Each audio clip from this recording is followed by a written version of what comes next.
ஷேய் ஐயா நீ எப்போ பேசுகிறேன்ப்பா எல்லாம் கூட்டு போய் இப்போ வாண்ட கணக்கு கொடுக்கணும்ல.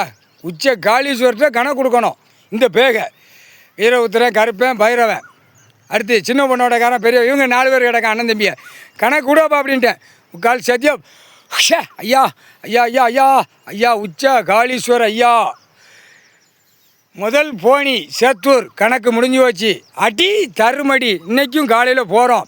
இத்தனை நாள் கணக்கு போட்டது இப்போத்தான் முனியப்பன் அண்ணன் சொன்னாப்புல, இல்லை இவ்வளோ கணக்கு போட்டு பயப்படாமல் இருக்காண்டா அப்படின்னு. இப்போ வீரபுத்திரன், கருப்பேன், பைரவன் அருவாள்கிட்ட நான் கொத்திடுவேன். ஐயா கணக்கை முடிச்சிருவிய. அருவாளை வீசி முடிச்சவொடனே இவனுங்களை மாநில பேரை நீங்கள் முடிச்சிருவிய. நாங்கள் கொத்திடுவோம். அடுத்து சாட்டேடி சின்ன பொண்ணோட காரன், பெரிய பொண்ணு. ஐயா ஐயா ஐயா அடி சாட்டேடி. பெண்ணுக்கு ஆணுக்கும் முதுகில் இருக்குது. அந்த நோய் காய்ச்சல் வரையில் சேத்தூர் பகுதி பூரா அழியும் போகும். அடுத்தாப்புல அருவாள்கிட்ட கொத்துனோம் பூரா இப்போ சீக்கிரமாக சுடுகாட்டு எரிப்பு போவோம். பர்ற ஐட்டம் பூரா தட்டிட்டோம் ஐயா, தட்டிட்டோம். சந்தோஷம் ஐயா. காளீஸ்வர் உச்ச காளீஸ்வர் ஐயா.